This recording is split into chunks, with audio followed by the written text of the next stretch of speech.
آپ کی امی جان حضرت سیدہ طیبہ طاہرہ حضرت آمنہ رضی اللہ تعالیٰ عنہ فرماتی ہیں جب نبی علیہ السلام ظاہری دنیا میں جلوہ گر ہوئے تو ایسی خوشبو آئی نہ ہم نے کبھی پہلے سونگھی نہ کبھی بعد میں سونگھی۔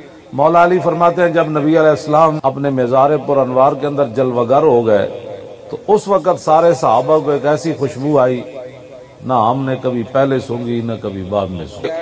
جو ابتدا میں خوشبو آئی اس کی بھی کیا بات، اور جو انتہا میں خوشبو آئی اس کی بھی کیا بات۔ کسریٰ بادشاہ کے محل کے 14 کنگرے گر گئے۔ اب اس کا معنی یہ تھا کہ بس اب پوری دنیا میں حضور کا ہی سکہ چلے گا، یہ بادشاہوں کے سکے اب ختم ہونے والے۔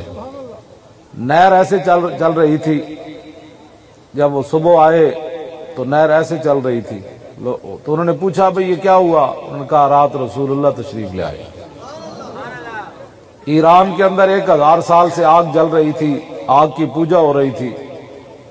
صبح جب پجاری آئے تو آگ بجھی ہوئی تھی، تو وہ اپنے ملازموں کو کہنے لگے کہ نالائکو تم نے اس کے اندر لکڑیاں نہیں ڈالی، ایندھن نہیں ڈالا، آج 1000 سال میں آگ نہیں بجھی، آج کیسے بجھ گئی؟ تو وہ کہنے لگے کہ نہیں، ہم نے تو ایندھن ڈالا تھا لیکن رات حضور آ گئے، اب آگ کی پوجا نہیں ہونی، اب رسول اللہ آ گیا، وحدہ لا شریک کی پوجا ہونی ہے۔ مساوہ دریا جو تھا وہ اس کے کنارے مجوسیوں کے، عیسائیوں کے بڑے بڑے محلات تھے، بڑا میٹھا پانی تھا اس کا۔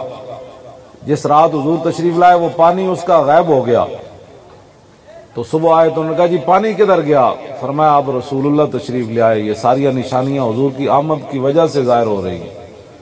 اور شیطان جو ہے وہ آپ دیکھتے ہیں آسمان سے ستارے ٹوٹتے ہیں، جب شیطان اوپر فرشتوں کی باتیں سننے کے لیے گئے تو ان کو آگ کا شعلہ پڑا، انہوں نے کہا بھئی کیا ہو گیا؟ انہوں نے کہا اب حضور آ گئے، اب یہ ایسی باتیں نہیں ہونی، اب یہ بات ساری ختم ہو جانی ہے۔ جن جو ہے وہ جن وہ بھی بول اٹھے کہ اب جتنے ٹیڑے مذاہب ہیں وہ ختم ہو جائیں گے، صرف رسول اللہ کا دین دنیا میں رہے گا۔